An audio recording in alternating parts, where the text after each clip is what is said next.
and save them for the end. I am recording the call, so we will be posting this online as quickly as we can. There's a little bit of processing and upload time that it takes to get up there, but we will make sure that this is available for you so that you can watch it again. So a couple of things, quick plugs before we get started. If you haven't listened to Scott or worked with Scott on any of the Virtual Academy calls, I highly recommend that you do that. The Virtual Academy calls are a free training for new Infusionsoft users, and also those of you that are just getting restarted with Infusionsoft. Scott has done a great job with that. We actually have more people attending the Virtual Academy on a weekly basis now than we do attending the mastermind calls, which is actually pretty telling of how good Scott is at his job. So you can go and sign up for the Virtual Academy. You go to help.infusionsoft.com/academy, and you can switch to that. Or I'm going to switch to that. And you can see there's just some basic courses. You can sign up for the course. Just fill out the form here. First name, last name, and email, and you will be good to go on that. Next is I actually have been in the process of transitioning to my new role. I had already made some commitments to do some different training events. So those of you that are coming out here for Infusionsoft University next week, I'll be helping with that a little bit. I'm going to be off-site for the first couple of days of that, but the latter half of that I'll be there. Also, we're doing an Infusionsoft University in London at the end of June. Kind of middle to end of June, the 18th through the 21st of June. Infusionsoft University is either a 2-day or a 4-day class, depending on what you want to do. There's a beginner track that's 2 days, and then the following 2 days is the advanced track. You can either come to just the beginner or just the advanced, or you can come to both. We'll be at the Park in Heathrow, just right there by Heathrow Airport. Prices start at $895 per person. The additional person, I think, is around $300 or $400 if you want to bring somebody else to that. We've actually in the past have said that space is limited to the first 30 registrants, and we've actually negotiated a better rate with the hotel and got a bigger room, and we're actually opening that up to the next 60. So we're actually, if we were limiting it to 30 people, it would already have been sold out. I'm fully expecting the other, we're actually, I think they sent me an email yesterday, we're at 35 or 38 registrants, something like that. So I'm fully expecting that we'll fill all 60 spaces at Infusionsoft University in London. So I highly recommend that you go check that out. You can go to infusionsoft.com/UK University for more details on that. Next thing is the way that we've done the mastermind calls this week, and I anticipate Scott keep on going on with this, is that you get to decide what we talk about. You can suggest ideas for upcoming calls, and also you can vote on others. The way that we've done it is that at 5 o'clock on Monday, whichever one has the highest number of votes gets to be that call for the week. So that website is mastermindwebinars.uservoice.com. You can come here and you can vote for what you think we should cover, and you can also suggest ideas as well. So make sure you go and do that. Let's see. That's it. So that's all my plugs. So let's go ahead and get into the content of today's call. Oh, actually, there is one other plug, but I'll get to that in just a second. So if you saw the email that we sent out, the reminder email, you saw that we asked you to send me a tweet with the hashtag of #CanTheCampaignBuilder, and give me an idea of what kind of campaigns that you want to cover. And so I actually picked out 3 of the campaigns that I think will be most universally appealing to customers, and I've built those out. There's some ninja trickery in there. There's I can't have my last mastermind call and not include some ninja tricks. So there's a couple of ninja tricks in here, some things that I don't know that anybody's ever really done with the campaign builder. So we'll go through that. One of the things that I realized last night as I was building this is that this would be a great thing to maybe add into the campaign marketplace, which I'll talk about in just a second. So I'm going to see what I can do. I can't promise anything, but I'm going to see what I can do to get some of these campaigns that I've designed here into the campaign marketplace for you. So let's go ahead and get started. The first thing that I want to do before we get into anything else is I want to take a second and talk to you about Infusionsoft ID. And the reason I want to talk about that is because of the campaign marketplace thing that I was just mentioning. So approximately 80% of all of our customers right now have the latest release of Infusionsoft. And if you've got the latest release of Infusionsoft, you've probably seen this screen here that says, we've changed how you sign in. This is a new feature that we've released called Infusionsoft ID. Infusionsoft ID is basically a way that you can have one password to log into any of the different Infusionsoft applications, Customer Hub, Grow Social, and then also the campaign marketplace. Oh, and also the Infusionsoft user community and other things that we're working on releasing here in the near future. Some things that my team and I have been working on for the last little bit. And there's a little bit of confusion about, well, why should I do it? And what, I only have one login. I only have one Infusionsoft account. Why do I need to do this? Well, so the idea is, number one, is that the reason that you need to do it, or that you need to do it, number one, is because it is actually a much more secure platform for storing your username and password. But also, it opens up a whole bunch of new possibilities for you as an Infusionsoft user, as well as a whole bunch of possibilities for us in things that we can offer you to help you to be more successful. And the campaign marketplace is a perfect example of that. Now, I've already gone through and set up my Infusionsoft ID, so I'm going to log in real quick with it, and I'm going to show you what you can do once you have it. So once you log into Infusionsoft ID, you sign in. Uh-oh. I must have typed in my wrong password.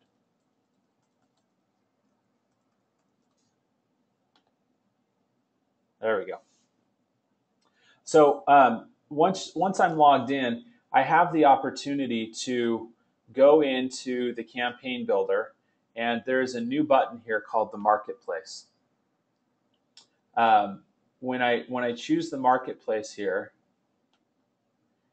this actually takes me to a whole bunch of campaigns.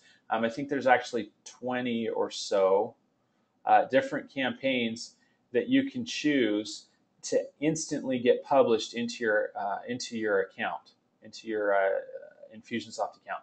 So, for example, if I wanted a free report campaign, I can click here on Install, and what that does is that takes the free report campaign and zaps that right into my Infusionsoft account. If I click on this right here, you can actually see what this looks like. There's a website drives traffic to a web form. We send out the free report, and we have a link that lets us know when somebody clicks on the link to download the free report. One of the really awesome things about this is that when you dive deep into the campaign, it actually has built into it the copy that you can use to go ahead and go and customize to match your message, to match your brand, and things like that. But you don't have to go and write it. And that's been one of the biggest sticking points to launching campaigns is actually the copy. That's probably the biggest sticking point that customers have. I have this other one here that I published that is just giving people access to Customer Hub. So there are some things that you would need to set up, but there's also the emails are already ready to go and built so that you can go and just customize it to match your brand, to match your look and feel, and get it zapped right into your account. And the cool thing about the marketplace is that it's really easy to go and put in new campaigns. So, for example, I mentioned today that the campaigns that I'm going to talk about today, I'm going to work on getting those put into the campaign marketplace so that you'll be able to just go and zap those in. But you can't do it unless you have Infusionsoft ID set up for your login information. So that's one of the biggest benefits, even for those of you that just have an Infusionsoft account. Nothing else. You don't have Customer Hub, you don't have Grow Social, and I would say that you don't have Grow Social yet, because I think you should all have Grow Social. It's a really cool tool. But even if you do it for nothing but the ability to publish campaigns into your account, it's absolutely worth it. So make sure that you go and do that. If you don't have that initial login screen, let me just log out real quick so that you can see what I'm talking about. If I go to signin.infusionsoft.com, if you don't see this screen yet, it means you don't have the latest release. You're one of the 20% that hasn't gotten it. You should be getting it sometime soon. I don't know exactly when, but I think it's either tomorrow or the next day. So you just need to go and go through the process of creating it. There's some really good help articles and videos to show you how to do that. So go and do that. Do yourself a favor and go start looking at the campaigns that are in there. And there will be a lot more that you can have access to.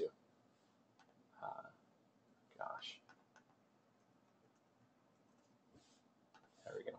If I could type in my right password. So you see I have a couple of different accounts, and I can connect right into those. So I'm going to just choose my Infusionsoft account. All right, back to the slides here. So the first campaign that I'm going to show you was from Coupon Sense. They said, I want a campaign for fast, average, and slow users of info. How do I speed up the process based on the actions taken? And so that one, I actually sent him a tweet and I said, hey, that's a kind of a cool idea. How would I make that work? And so this campaign, you can see this is kind of the diagram of the campaign. This campaign is going to require a couple of things to be set up in order to do that. So the way that the first thing, the initial thing that I thought about when I started thinking about, okay, we want to be able to track what it is that people are doing and how frequently they're doing that. And I want to speed up the process based on them doing it. So I'm assuming there that, as they take more action, we should just get them closer to the end of that sequence.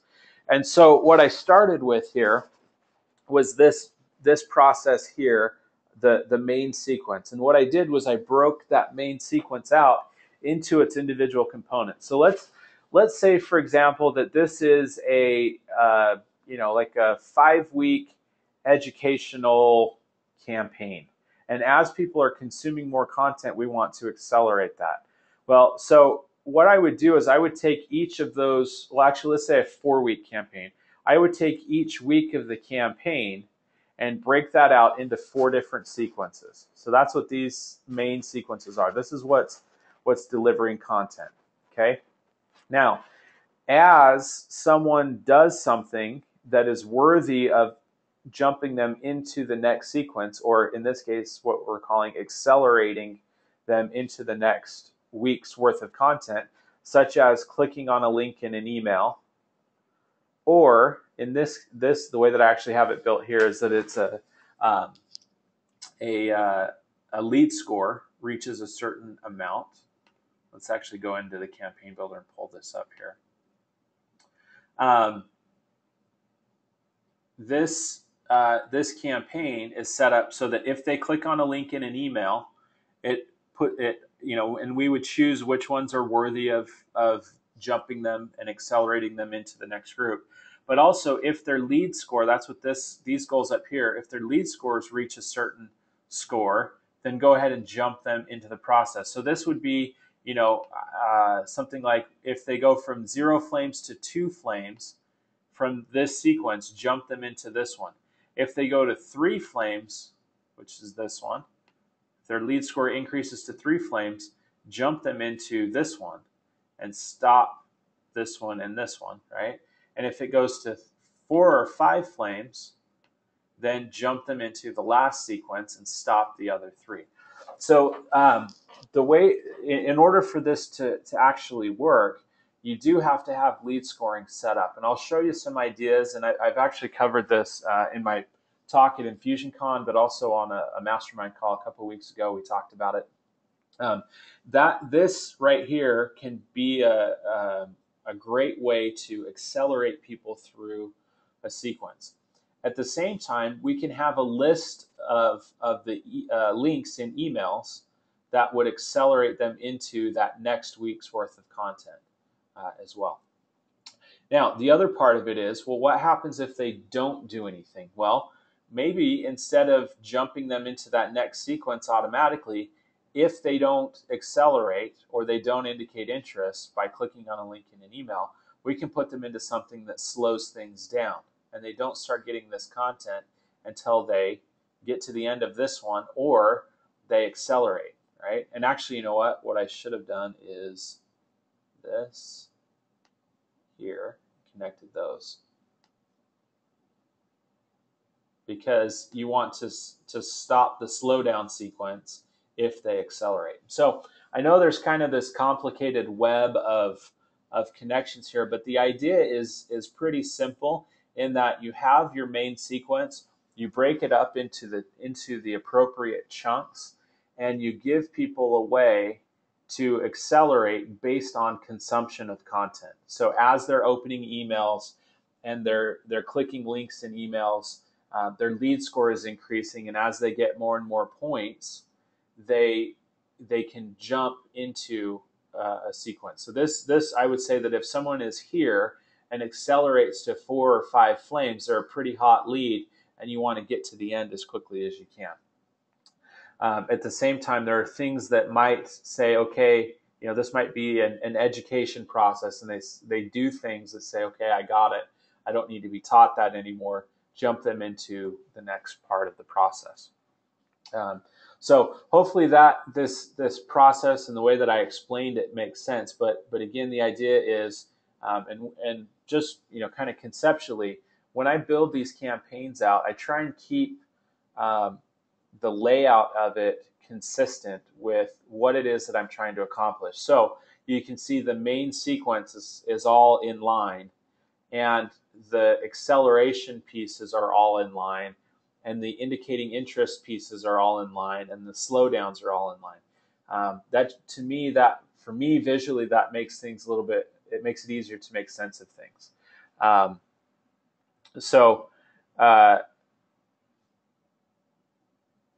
Let's see. So Wes has I think it was Christian had a question real quick here. He says, it appears that it's being skipped because you're going from slowdown 1 to accelerate 2. So I guess let me take a step back and explain a couple things conceptually about the campaign builder, so that it might help to make a little bit more sense of what's going on here. Because I understand what you're saying, Christian, that it might skip sequence 2 if they accelerate. But the reason that this connection right here, the one that's highlighted, exists is so that if they accelerate, if they do things that get their lead score high and they've gone down this path, when they accelerate, they're going to get dumped into main sequence part 3. And we don't want them to be getting main sequence 2, main sequence 1, or the slowdown sequence either. Same thing with slowdown 2. If they get jumped into any of those processes, we don't want them to be getting multiple sequences at a time. And so that's the only reason that condition exists. And the way that you tell Infusionsoft to stop a campaign is you connect the sequence, to stop a sequence is you connect the sequence to the goal that stops it. So if they accelerate, let me just that doesn't really help. But if they get to accelerate 2, right, they get their lead score high enough, we want to stop all of those 3 sequences. So that's why that connection is there. That's why this connection is there as well. It's not saying that we're driving them here to accelerate, but the connection is there so that it stops that slowdown 2 sequence, or in this case, it stops the slowdown 1 sequence, in addition to stopping the main sequence 2, and the main sequence 1. So that's why that's there. So let me go through and show you what I would set up for lead scoring to make this work. So if you go to the Infusionsoft main menu and you go to CRM settings, on the left-hand side you have an option that says scores.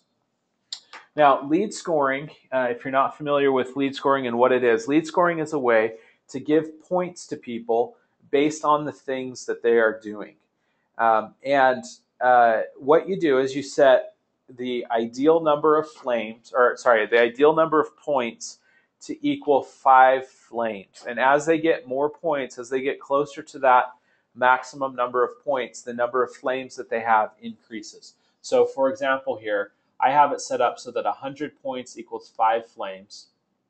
And I have my criteria set up for the things that add and remove points from a customer's lead score. So for example, if they submit a web form, any web form, I give them 5 points for 3 weeks. So what you can do is you can say, I want to give them 5 points, but those 5 points expire after 3 weeks. Now, the reason that you want to do that is that in this case, those points or the value of that activity diminishes over time, right? So it's great that they opened an email right now, but does it really matter that they opened an email 6 months ago? And the answer, hopefully, is an obvious answer of no, it's not valuable that they opened an email 6 months ago. So same thing goes here. If they open an email, give them a point and have it expire after 2 weeks. If they click a link, that's more valuable. Give them 2 points, but have it expire after 2 weeks. If their email address bounces, take 2 points away. If it's a hard bounce, take 2 points away or 10 points away. If they confirm their opt-in, give them 10 points. If they unsubscribe, take away 10 points. These other ones down here are for a Net Promoter Score campaign that I showed you how to build a couple weeks ago, and that just gives you points based on your promoter score as well. But all of these right here, from here up, so all of these ones, those are the ones that I think all of you should have set up in your system to automatically give those points. And then again, as their points increase, you can accelerate them into the different sequences in that campaign. So they're getting these points based on those things, and as they get more and more flames, they automatically get jumped into those next sequences. So that's how I would have that set up. So now that you see the lead scoring and how that's built out, let me come back in here and let's just run through it again, where once they get into the sequence, they start getting main sequence 1.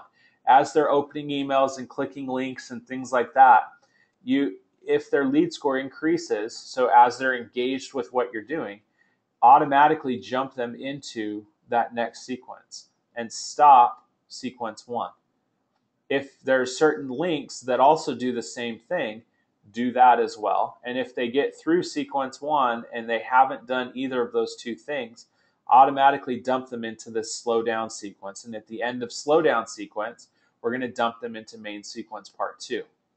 If they get enough enough points in their lead score to get to this accelerate 2, we're going to stop this sequence, we're going to stop this sequence, and we're going to stop this sequence, and automatically dump them into this sequence. If they're in main sequence part 2 and they accelerate, right, we know what happens. If there's certain links in there that needs to accelerate them into sequence 3, we can do that. And then also if they get to the end of sequence part 2 and they still haven't done either of those two things, we slow them down. So that's kind of the path there. Now, let me show you a really cool trick to making this process easier to extend. One of the new features in the campaign builder is that you can copy existing pieces of the campaign. So the way that you do that is you highlight everything and you click, press the control key, and then drag. And look, now I've automatically just created this. So At the end of main sequence 2, we can have this be accelerate 4. They can indicate interest. We have our slow down 4 sequence. We can connect this to here and this to here and this to here, right?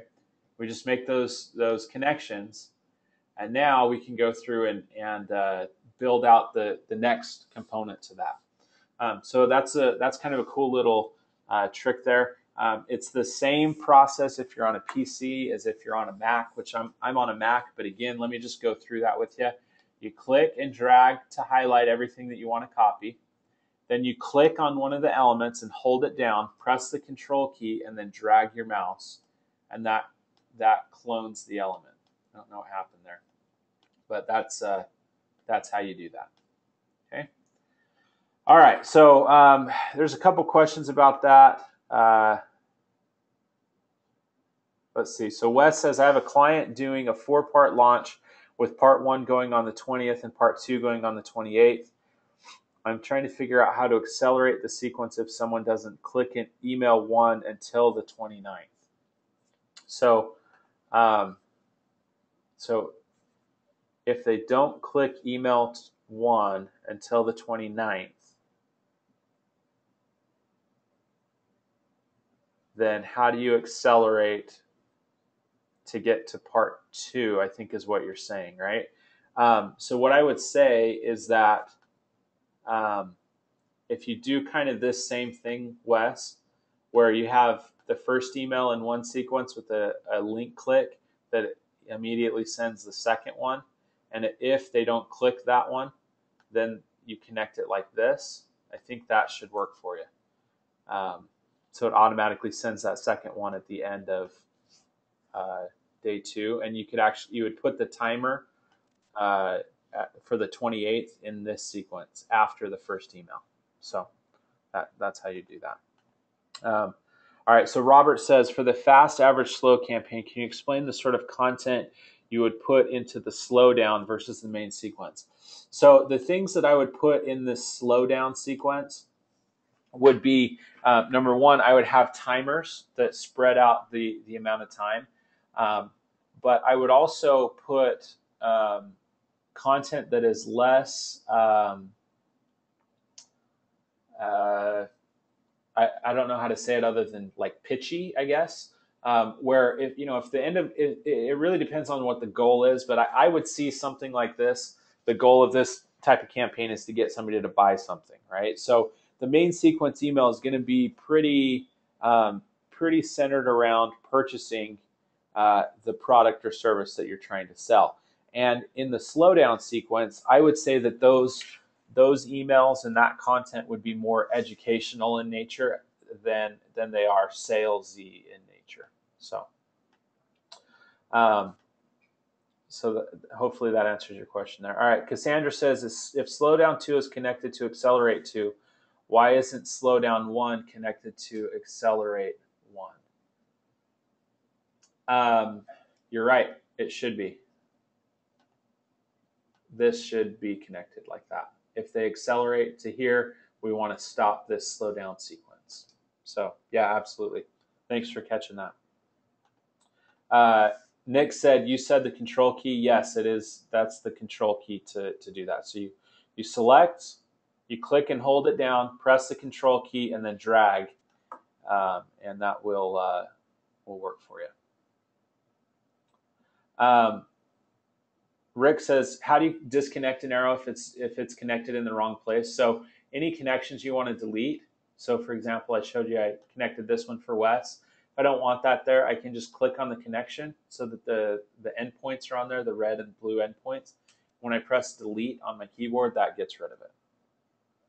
So, all right. So there's a couple other questions that are not related to this one, and I'm going to save those for the end. So hopefully what you see here makes sense, and let's keep moving on to the next campaign. So thank you, by the way, for the idea. That was actually the first one that I saw that I was like, I wonder if I could do that. So we did it. All right. So the next one is Charlie asked this one. Charlie 1105. I'd like to see a campaign for software companies that offers a free 30-day trial. And so what I want to do with this one is actually a little bit different. This type of campaign, is not just. I mean, software companies aren't the only people that do 30-day free trials. Lots and lots of people do that. But even though I'm talking specifically about a software company in this case, the concepts that I'll talk about are exactly the same. And with this sequence specifically, what I want to do is I want to show you the evolution of what a campaign can look like. Okay, so on the face of it, this is version 1 of the campaign, where we want to start the 30-day free trial. So they're filling out a web form or something along those lines to start the free trial, and then we're going to follow up with them about that free trial and get them to convert to the paid version of the software in this case, or if you're doing a free, a 30-day free trial, you're getting them to buy the product that they're trialing out, right? That's a very, very simple campaign. And so let's actually, so that's version 1, right? They fill out the form, they get the content to convert them to a paid customer. Now, let's talk a little bit about what that content should look like. In my new role, that's actually exactly what I'm working on right now. Is a very similar thing with once you become an Infusionsoft customer, what are the things that you should be doing? What are the things that we should be telling you? Or what are the things that we need to tell you to go and do? What's the directives, right? And so that's exactly what you would do here, right? During that 30-day free trial, that content should be entirely about how to consume your product or service. So if you're doing software, you would probably want to include tips and tricks. You would probably want to include case studies. You would probably want to include, did you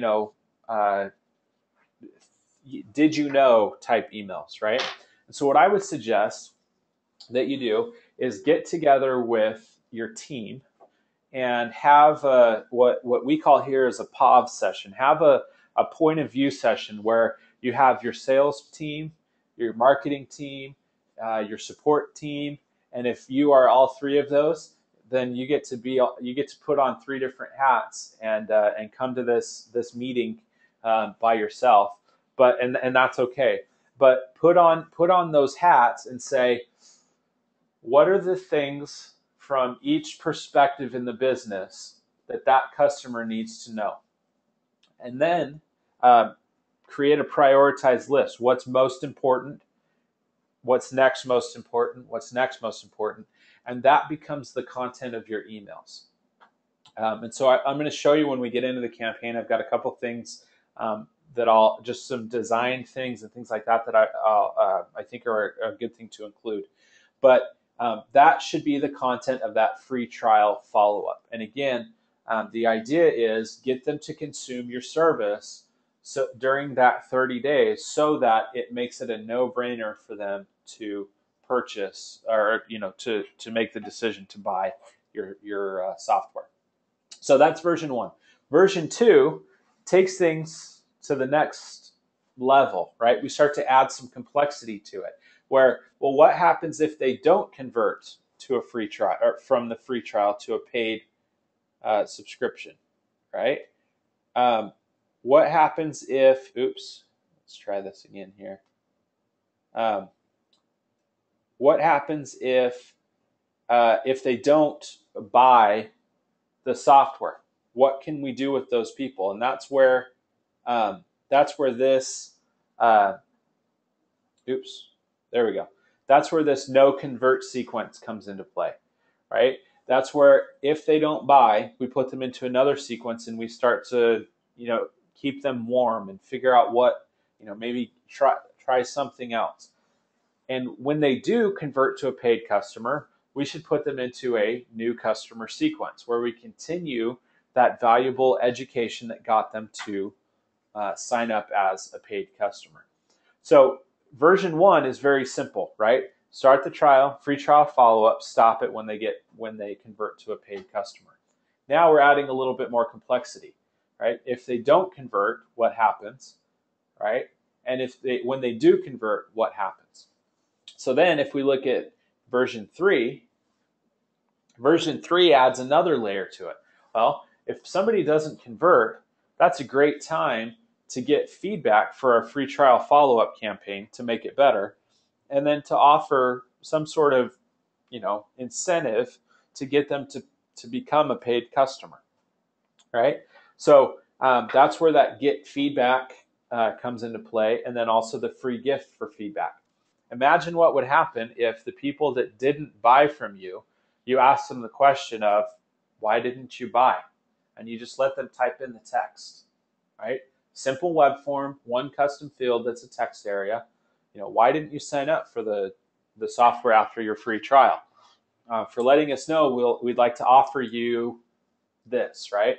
An extension to your 30 days, or a discount on discounting the software, something along those lines. So you ask for that feedback, then you can take that feedback and go and look at it and say, is this valid? Is this a valid point? Yes or no? If it is, how do I fix it? How can I take this feedback, put that back into my free trial follow-up sequence, and make sure that the next time somebody has that concern, that it's addressed in that content, right? In that free trial follow-up. So let me jump into that campaign. So that's kind of the evolution of the campaign, right? And you'll see I actually have the 3 different versions of the campaign here built out, right? So this is version 1, then you got version 2, then you've got version 3. Let me show you one thing that I think is a great idea when you are, oh, it's not this email. I think I put it in this email here. When you're building out your your educational process during the free trial, one of the things that I think is really important to do is make sure that you include how to access the resources that get them the help that they need. Right now, if your product or service doesn't have help resources, I would admonish you to fix that. Even if you're selling a 30-day free trial of skincare products, right? Have a place on your website that shows people how to use it. Have a place on your website that shows the before and after pictures of what happens. And then direct them to those places in your content. So the way that I would lay out your email here is make sure you turn the sidebar on, and then on the right-hand side, you can see here I have how to get help. You've got first help resource with a short explanation of it, second help resource with a short explanation of it, and then at the very bottom of that, you have a special offer to get them to pay for, in this case, we're talking about software. Remind them that they can activate early, right? That they can subscribe early. Now, in your case, in the case of a 30-day free trial on a skincare product, let them know that there's a special when they buy 2, right? Or something along those lines. And then on the left-hand side, this content shouldn't be any longer than this, right? Number 1, that's for design, but number 2, design-wise, it looks bad if your instructions are longer than how to get help. But number 1 is brevity is key with this kind of stuff. You don't want them to be spending all of their time reading your email instead of using your product. You want them to know what to do very quickly and have an easy way for them to go and do it or to go and learn how to do it. But you want them to be consuming your stuff. And if you can do that in a very short amount of time, they're more likely to do it. If you can give them the explanation in a short, succinct message, they're more likely to do it in the long run. So that's just kind of a design thing there with that. The other thing, if you notice here, again, I just have it built out that the first email that they get is how to access the free trial. So if they're downloading software, great. That email needs to have the link to go and download the software. Or that also needs to be on the success page of the form that they fill out to get the free trial. But make sure that they know how to access it. If it's something that they have to log into, send them their username and password. If it's something that that they're getting in the mail, make sure that they know that it's been shipped and have an idea of when it's going to get to them. Set their expectations up front that it's easy, it's a piece of cake to use. Reassure their hesitancy in the in signing up for it. That's kind of the content there, but also make sure that you use that same layout that I talked about of here's how to get help when you need it. So that's kind of the design there. Now, should you send an email every 3 days or every 7 days or whatever? I don't know. You know what's right for your business, but I would say test it. Try it every 3 days. Try it every 7 days. Try it at 4 days. Figure out kind of what your sweet spot is, where you're getting the best bang for your buck as far as content goes. So that's kind of all I wanted to talk about with that campaign. Again, just showing you don't have to build something like this to get the benefit of Infusionsoft. I would imagine that most of you would look at something like that and say, that's pretty dang good, right? Or even something like this is saying, that's pretty dang good, right? That's really, really good. My point in showing you this is that you don't have to have this amazingly complex campaign like the one that I always show that I built for the very first time I showed the campaign builder, which was this one. The very first time I ever demoed the campaign builder, I showed off this really, really complex campaign that took people through all these hoops and jumps and tricks and whatever else to show the power of the campaign builder. You don't need to have something like this to get the power of the campaign builder. It really can start with something just as simple as this. Take that, get the benefit of it, build out the other pieces, add those 2 other sequences to it. When they're ready to go, publish it, and now you're getting the benefit while you're going and building out this other set of the other pieces of the campaign as well. You don't have to have everything ready to go to launch it. Get the minimum viable product there. All right, so last campaign, and then we'll turn it over to you guys for question and answer. This was from Ellen Butler. She says, I'd love to see a campaign for marketing, selling, and following up to an online class, course, or workshop. So this is, if you, again, it's kind of funny. I just mentioned you don't have to have this complex campaign built out in order to do this. And if you look at this, the root of this campaign is these goal, sequence, goal, sequence, goal, sequence, right? And if you look at Ellen's description here, for marketing, selling, and following up to an online course. Okay, so I want to start the promotion. So this is marketing, selling, following up with the selling, and following up after they attend the event. That is the root of that campaign, right? Now, I've gone in and added a few other things to it. So version 1 of this would be just this. Version 2 is, well, what happens if we promote it to people, but they didn't register? Okay, let's put those people into a different sequence. Okay, so now we've got all these people that registered. What happens if they don't show up? Well, let's put them into a different sequence. And then if they show up, we probably will have some other things that we could upsell them, maybe other classes or other courses or other workshops.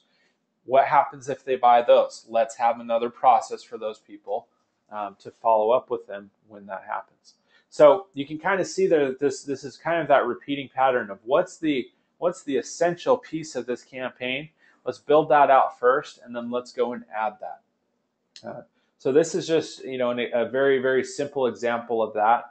Um, uh, a couple of the questions I'm sure that we'll get is, well, how do I tell if they attended or not? Well, just apply a tag, right? There's a million ways to apply a tag, whether you do it manually, whether you do it through the API, you pull up the list and check boxes and apply an action to apply a tag. There's a whole bunch of ways to do that, but that's how I do it. If I'm being honest, is I just apply a tag that says they showed up, these people didn't, and that's how I would do that. Now, in this case, we know that if they promote and they register, the registration stops this promotion sequence, and if they don't register, it kicks them automatically into that didn't register sequence as well. So those are just some very very basic additions that we can make to a very, very simple campaign. I mean, again, the root of that campaign is that right there. Those 6 pieces to that campaign: promoting, selling, and attending that event.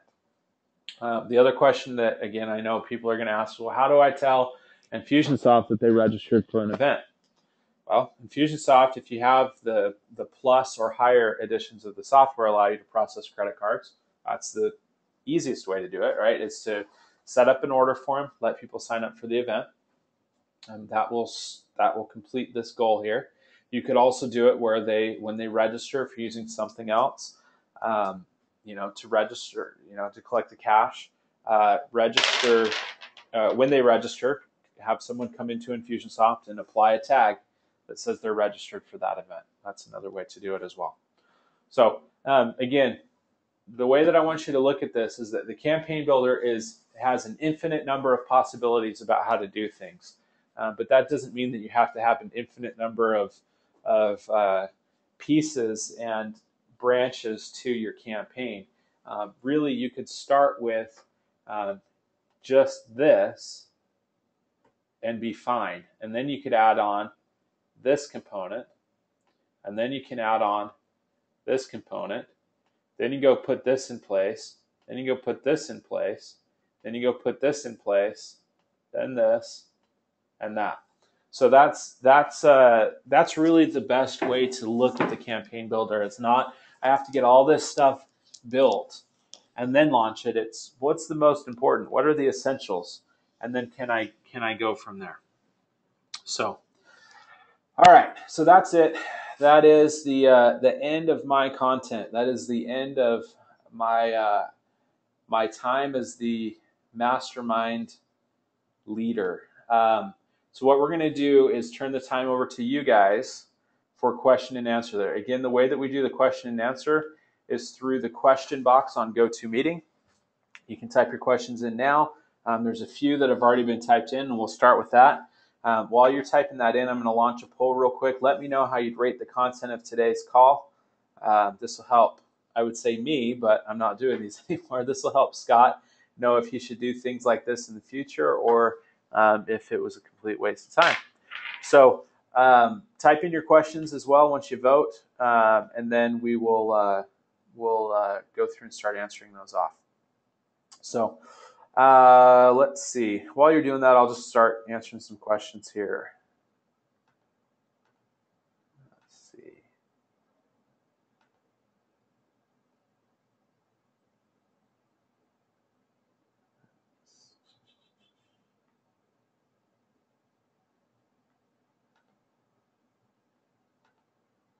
We answered that one. I'm trying to go through and pick out. Let's see. All right. Mark says, can you send a broadcast based on their lead score? Yeah, you absolutely can. What you would do is just do a search in Infusionsoft, and if you go to CRM, go to contacts, there is a filter when you do a contact search where you can filter based on their lead score. You can also do this if you go through the send a broadcast process. Just start over here. I believe it's on miscellaneous criteria.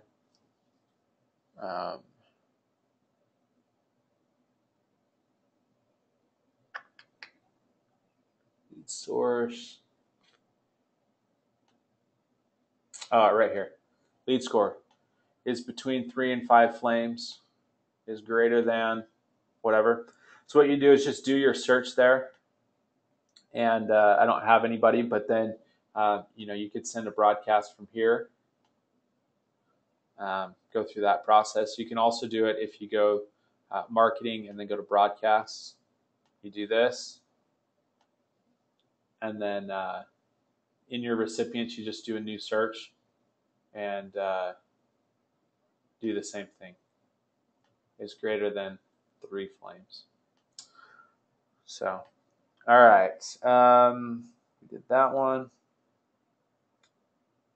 Ron says, is this accelerate slowdown campaign available as a download? It's not available. I'm going to talk with our campaign marketplace people to see which ones they would be interested in getting put in there, and what we need to do for that process. I can't guarantee anything, but I'll see what I can do. So Suzanne says, can you copy from one campaign to another? You can't copy pieces of a campaign, but you can clone a campaign. So if you click on add a campaign, and we'll just call this a copy of a campaign. I didn't type right. There we go. In this drop down, you can make a copy, and it will allow you to clone that one. I'm not sure. I probably got an error because there's nothing in there, but that's how you would do that. You can use that as kind of the base template and then copy from that. So let's see, we answered that one. All right, Marcus says, I'm running webinars and store the webinar date in a custom field. I would like to send a 6-hour reminder and a 1-hour reminder. How can I do that? It seems the custom field timer doesn't let me specify hours, only days. Yeah, so let's see. How would you do that? Oh, you can? Oh, Scott came in to tell me that I was wrong. See, he's already better than me. Oh, sorry. Hang on. He's showing me how to do this. Yeah, so in a sequence, you can actually copy. You can copy a sequence from a sequence to, yeah. So 2-step web form. You can copy that sequence. I didn't have anything built in it. Let's do the one that I. You can copy emails. You can copy web forms. I think we did it here. There we go. Yeah. So you can see I copied that. So you can copy sequences. You can copy web forms. You can copy emails. But the one thing that if you wanted to copy the entire campaign, you have to do it the way that I showed you. If you want to copy individual components of it, you have to drag out the sequence and then go and copy from another sequence. So, all right. So let's go back and answer Marcus's question. Again, he stores a webinar date in the custom field, and he'd like to send a 6-hour reminder and a 1-hour reminder. So one way that you could do that, so this is one where I'm going to just be thinking out loud for a second. If you had a timer, actually you would do a field timer here that is based on, say, no delay from that custom date field, and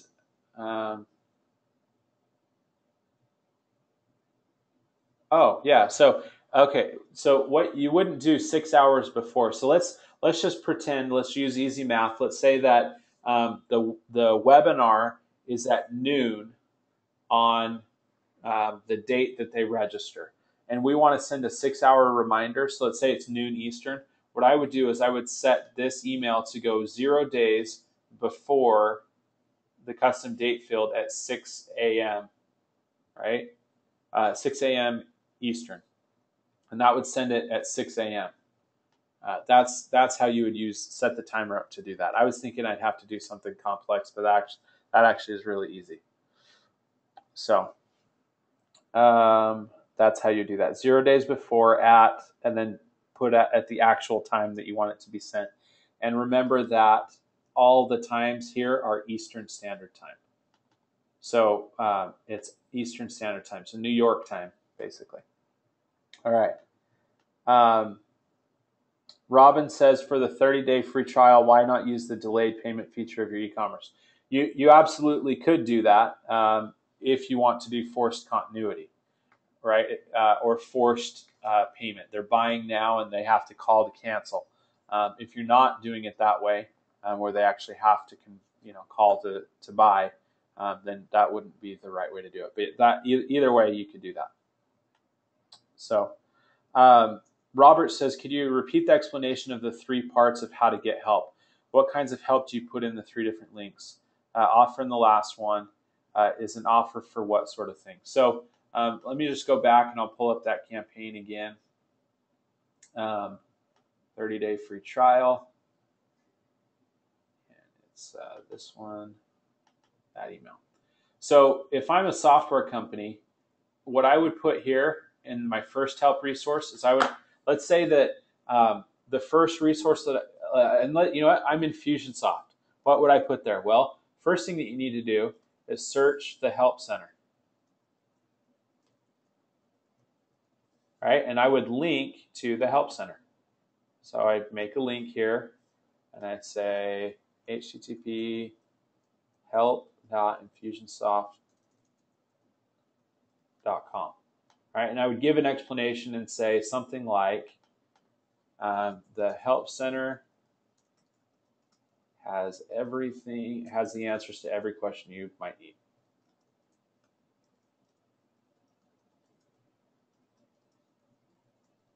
Right? If that doesn't work, then we want you to chat with our support team. Actually, I would say live chat. I'll just say live chat. All right, and I would link out to where they could go to live chat. If there's another resource, which in our case would be to call support, so we want you to search, then we want you to chat, and then we want you to call support. So search, chat, then call. I would list those things out in that order, and then at the end, make sure that I give you the special offer to convert to a paid trial. So this would be a reminder of signing up for the paid service and what the pricing is, and maybe an incentive to sign up early, right? Something along those lines. That's what I would offer in that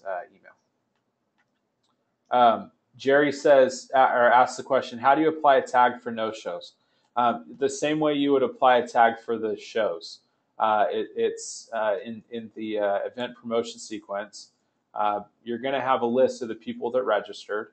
You're going to have a list of the people that showed up.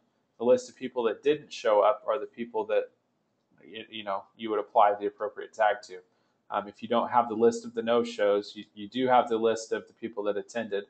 And so anyone that's on the attended list that's also on the registration list gets taken off the list, and that's your no-shows, right? So it's the same way. If somebody attends an event, apply a tag. If the no-shows, you take that list and you apply the tag. The easiest way to do it is to just have a list of contacts. So you would have your targeted list of people that are, or just your list of registrants.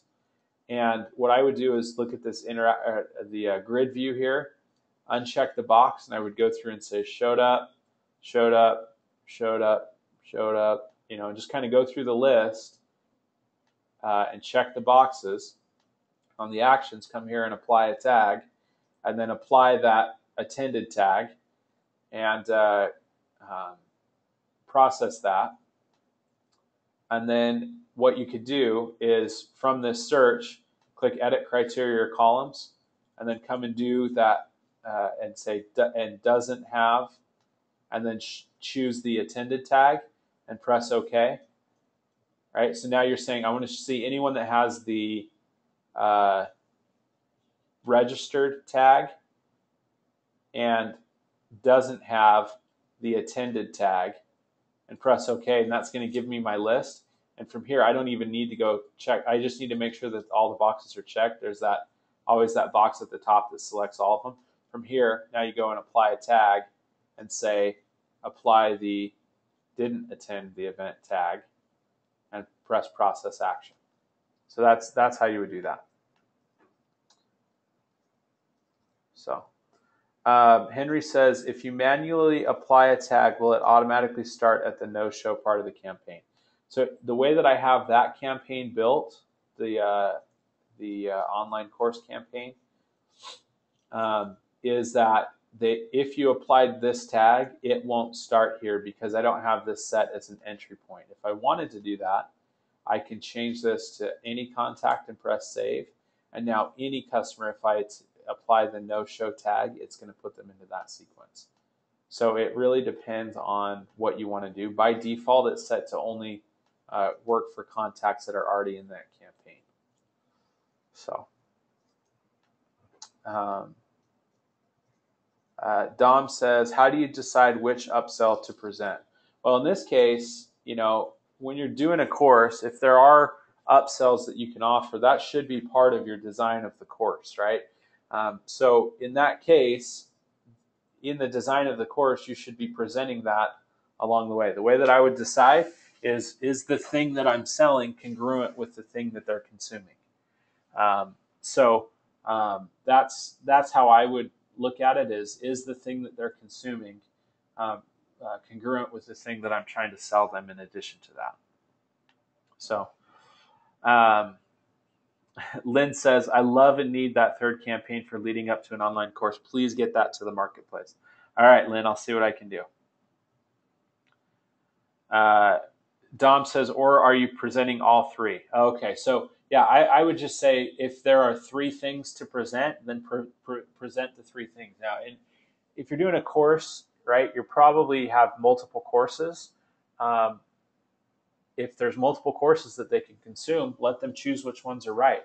Now, if there's only one, then just take these two off, right? Just get rid of those. So it really just depends on what you're going to do. All right. Let's see. Henry says, asked another way, what are the best ways to trigger a campaign to start? Currently, I use the add a note feature to trigger a bunch of actions. So it really depends on what you're trying to do, Henry. If you're doing it manually, then a note template works great. If you're doing it in a group session or a group setting, I would use just apply a tag like I have set up here to start the promotion. Just apply a tag that then goes through and does all of that. So let's see. All right, Scott says, you expressed a building block concept of starting small and adding legs to the campaigns. What are the mechanics behind this? How do you run one and use it as the basis to develop a new one? Great question. Let me show you. So I use that for the 30-day free trial, right? Where this is the base and then I'm adding the pieces to it. Let me show you how you do that.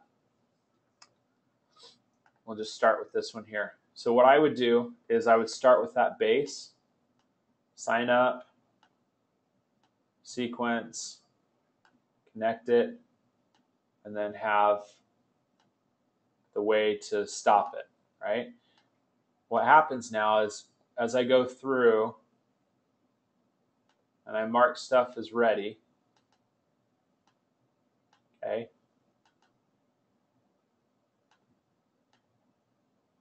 All right, those things are all marked as ready.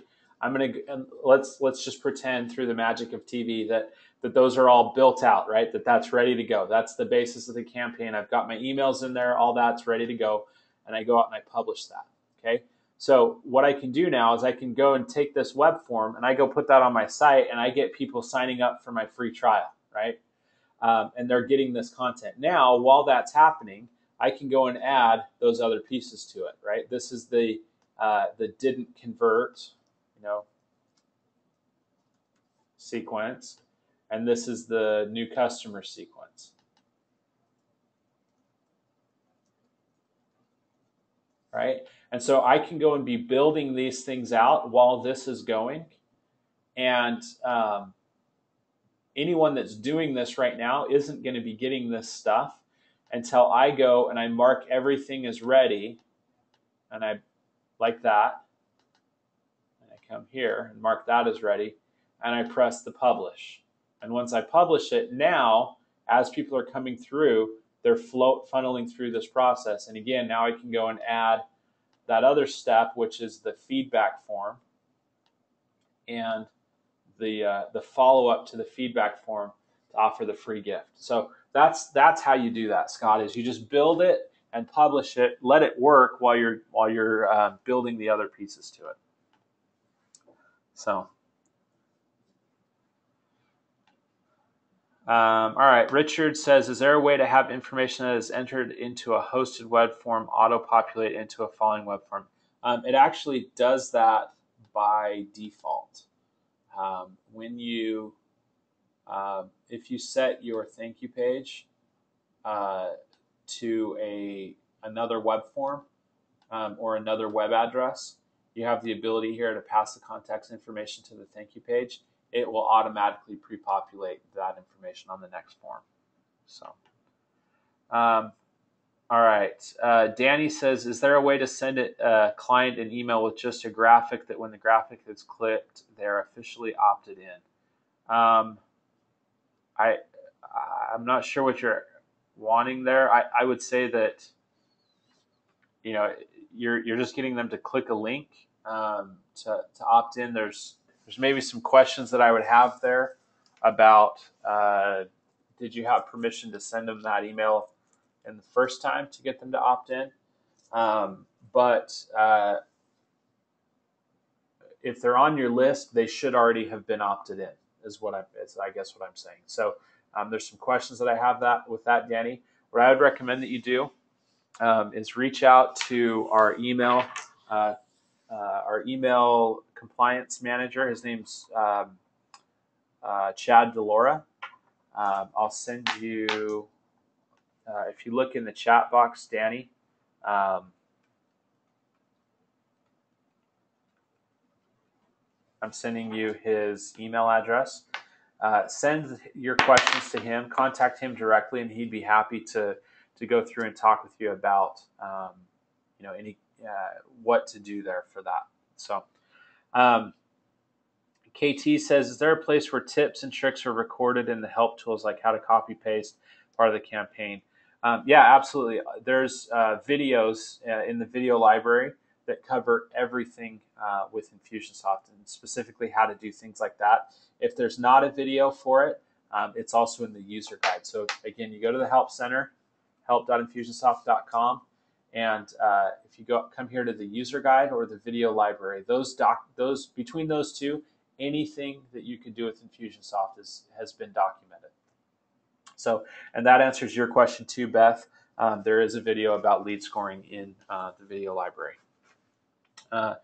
Let's see. Henry says, is there a way to give a campaign to another user? There is not currently a way to do that. The only way to get campaigns is if they're from one app to another, is if it's in the campaign marketplace. So, Scott says, can you use the campaign builder to end one opportunity and launch another? You can't have it move an opportunity into a stage, but you can have it create a new opportunity. So what I would say is that if you build out your campaign so that there is a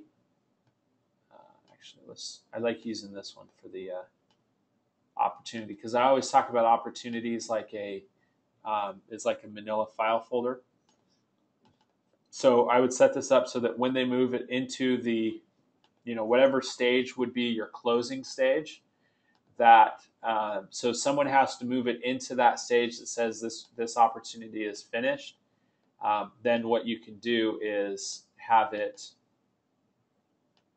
create a new opportunity when that happens. I'd wonder why that's happening, but Hopefully that made sense. You can have it create a new opportunity and put it into the right stage and all of that. So somebody would have to move it into the closed stage. But once it's moved into the closed stage, you could have it create a new opportunity. I'd be interested to understand why you're trying to do that, but that's how you could do that. Yeah. All right. So KT says, as a new user, I'm just trying to make sure that I'm taking advantage of all the tools. Sometimes I'm not sure where to go. Yeah, I would say, KT, that the place that you should go is the Help Center. The Help Center has like literally everything that you would ever want to know about Infusionsoft is in the Help Center. That is the resource to go. Barbara asked, how do you delete a campaign if it was just a practice campaign? Like the ones that I created today, right? So if I do this, I click those two on the drop down, I press unpublish and delete, process the action, and that unpublishes and deletes them. Robin says, for those of us who have multiple clients, it would be nice to be able to copy from one account's campaigns to another. Yeah, there's not a way to do that currently. So let's see. Robin says, what's a custom date field? It's a custom field on one of the records that is the date field is a type, or the field is a type of date, right? So when you're setting up your custom fields in your admin settings, you can add a custom field and you choose the type as a date. Don't do it as date time, choose it as a date. If you do date time, you can't use that field in the campaign builder, so just choose it as a date. All right, David asked a question. All of my product purchases were set up before campaign builder. Do they need to be redone in the campaign builder? I'm assuming you're saying your product purchase actions. They wouldn't necessarily need to be redone, although it might make sense to do that. You could, if your purchase actions are applying a tag that says this product was purchased, you could come into your campaign and have it start with a tag, and then you would set that tag that starts it as the product being purchased. So basically what's happening is the cart gets processed, the purchase action applies the tag getting applied starts the sequence, or starts the campaign. So Lynn says, you said timers run on Eastern time. Does that include daylight savings time? So whatever time it is in New York, that's what time it runs. So if there's daylight savings time and it moves things ahead an hour, most of the world, except Arizona, respects daylight savings time. So it's really going to be the same time no matter what. But yeah, so it's whatever time it is in New York. That's the way I look at it. That's when it's going to go. It's based on that time. Let's see. Chris says, do you have a comprehensive list of recommended tags, because I'm liking the ones that you've shown? I don't have a comprehensive list because the tags should be unique to you. We've done things in the past where we've recommended like tag categories. And I think that Scott has some of that in the Virtual Academy that he covers. So that's maybe something you could hit him up for. So, but yeah, your tags, I mean, take mine as the idea for what you should be thinking about. Like, what is your attend event tag, or what is your click to link tag, right? And that's why we recommend the categories, but not necessarily the exact tags. So. Jerry says, it's kind of time consuming when your list is 6,000. I think you're talking about how I said apply the tag when they don't attend. If your list is 6,000, my guess is that you're either pulling up your entire list of people and not just the people that have registered for an event, because right, that was the process that I was showing you, was going through your list of people and saying this person showed up, this person showed up, this person showed up. What you should start with is your list of people that registered. So you would come in and say, show me a list of everyone that registered for the event. That should take it down from 6,000. Now, if you had 6,000 people register for an event and you're going through and one by one clicking the links. My guess is that you probably had more than 100 or so people show up. That's the point where I would say use the API to do that. I wouldn't go through and do that one by one. But if you're pulling up your entire list and then trying to go through and find each person individually, do yourself a favor and filter the list to just the people that registered, and then go through and check the list that way. So. All right. Jeff asks, on the free trial version 3, can you do a survey to see what they liked or didn't like instead of just a free form box? Yeah, absolutely. I mean, the point of that was not necessarily to say, this is the way to do it. The point of that was to say, get feedback, figure out why it was that they didn't do it, and take that feedback and funnel it back into your process to help improve your conversion rates. So if you did a survey, the reason I like a free form text box is that it's very easy for someone to give you raw data. When you start to do kind of the survey bullet point, checklist, whatever, you start to cloud the results with what you think the answers are, when you might be missing what really the answers are, if that makes sense. That's why in this case, I would put just a text box that says, tell us why you didn't do it, right? And then you'll start to see patterns. And then once you start to see those patterns, then go to a survey where you give them the checkbox. Now you can start to say, 15% of people didn't convert because of this, right? But until you know what should be there, based on the data that you're getting from customers, I would just let people tell you. So, Robin says, in building a campaign in steps, you don't have to publish in order to save what you've worked on. If you leave without publishing, you lost it, right? No, that is not true. It actually saves constantly. So I haven't published anything in this campaign, and you can see that it published it about 20 seconds ago. It saved it 20 seconds ago. So I didn't publish anything, but it does save it as you go along. Publishing just makes it go live. It is consistently and constantly saving. Let's see. Cassandra says, once they are out of the didn't convert sequence, will it go back and add them to the additional sequence that you have added later? So in this case, if they come through here and they give the feedback, and then we give them, an extension, and then they come back and pay, yeah, if they come back and pay it, we'll put them through here. It just won't stop the sequence. This sequence should be like a one email kind of thing, right? Here, thanks for your feedback. We'll definitely use it to improve. Here's your free gift. Thanks, right? That should just be a one email. If at some point they go and convert to paid, it will still go through that process. So. Let's see.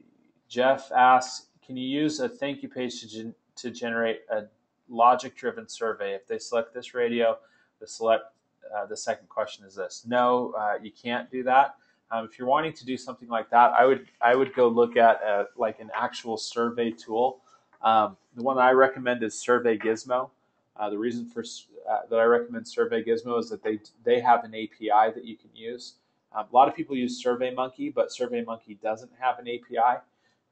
So depending on what you want to do there, the reason I like Survey Gizmo is that, number one, it does everything that a survey should do, but it has the option that if I want to funnel those responses back into Infusionsoft, I can do that. So.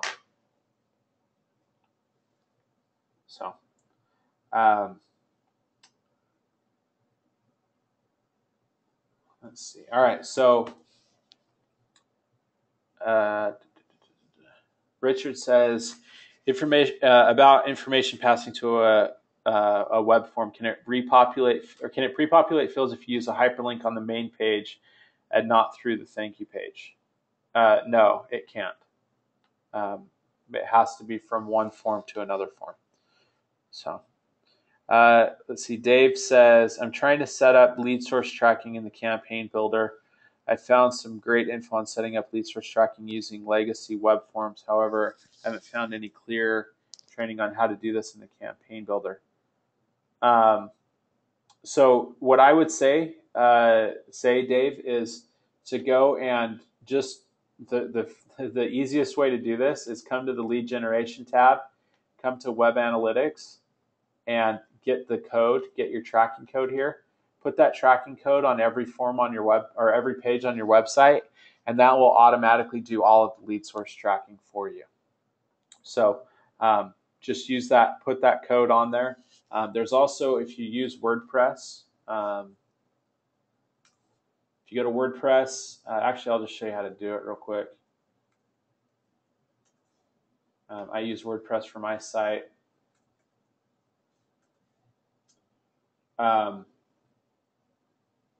Once you're logged in, you can come here to plugins and click Add New and do a search here for Infusionsoft. And there's one that's called Infusionsoft Analytics for WordPress.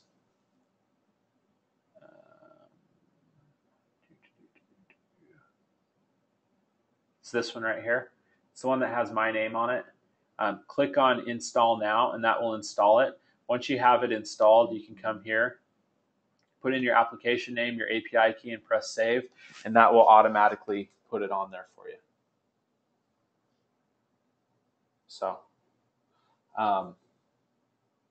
So just a quick thing. That's the easiest way to do it. Let's see. Barbara says, my dropdown does not have that as an option. I'm not sure what you're asking about, Barbara, if you want to clarify that. Robin asks, how do you prevent the following problem? A person buys a product, starts a follow-up program that fulfills the purchase, then buys a second product that starts the second follow-up program, and you don't want them to be getting two different follow-ups.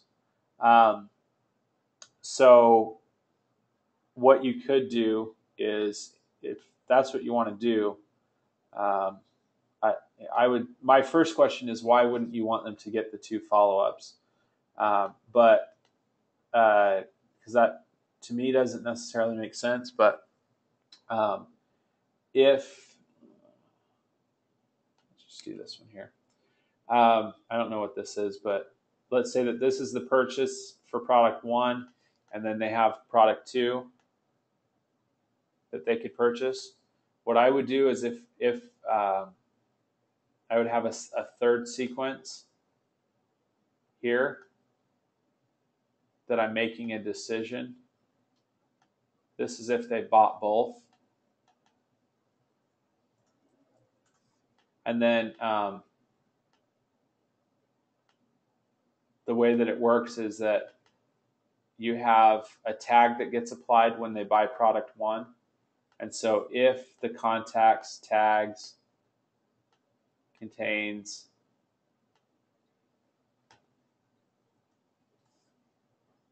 bought product A, sorry, this would say doesn't contain.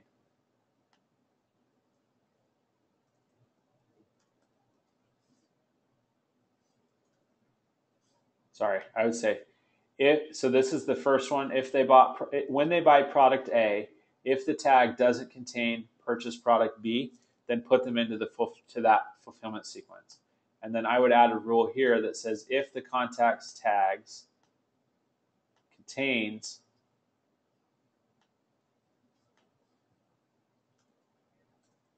product B, right? So when they buy product A, if they don't have product B's tag, then put them in the regular fulfillment. If they do have product B tag, then put them into both. And then you do the same thing here, except this one is about product A. So if the contacts tags doesn't contain, and this would be product A, then put them into the regular one if they have the tags. If the tags contains product A, put them into the both. So the decision there is when they buy product B, did they just buy product B? Yes, then put it into fulfillment. and this would apply the tag that says they purchased product B. This, and when they buy product A, if they don't have that tag, it puts them into the fulfillment. If they come back and buy product B, it says, do they have it? Oh, yep, it got applied there. So now I'm going to put them into this one instead. So Barbara says, I only have the choices of export or print. Why would that be? That means you don't have permissions to delete campaigns. Henry says, I've only attended a few of these webinars and I've seen you speak. You're a great asset. Thank you for all your help. Thank you, Henry. I appreciate your feedback. Thank you for coming on the call and participating. Cassandra says, does any API exist that will allow you to say people who attended a GoToMeeting event can be tagged automatically? There actually are a bunch of, if you go to the marketplace, there are quite a few that do that. If you come to the apps, here you can filter down to the apps. There's a couple that have that functionality built into them. So let's see. Robin says, I created a landing page that I later went in and disconnected the follow-up sequence and ended up losing the whole landing page and had to start over because I hadn't published it. There was something else going on, Robin. Anytime you make a change, it regularly saves that for you automatically. So Christine says, what about using PollDaddy for surveys in Infusionsoft? I've never actually used PollDaddy, so I don't know. I've never used it. So let's see. Brooke says, I just installed the plugin. Where do you add your Infusionsoft key? So you add the key if you go to Settings and then Infusionsoft Analytics, and then you put in your Infusionsoft application name and then your API key. So that's where you go. Where's my mouse? There we go. All right, so that's it for the questions. Thank you for coming on the call today. I appreciate all of you guys taking your time out of your day to come and learn more about how to do things better. I look forward to seeing the results. It's a little bittersweet to say that I'm not going to do this anymore, but I know that Scott will do a great job. And so stay tuned for what Scott has to offer with the mastermind sessions. And thank you for being great customers. And I look forward to seeing you at our events and seeing you come into the office. Make sure you come and stop by and say hi. So again, thank you everybody and have a great day.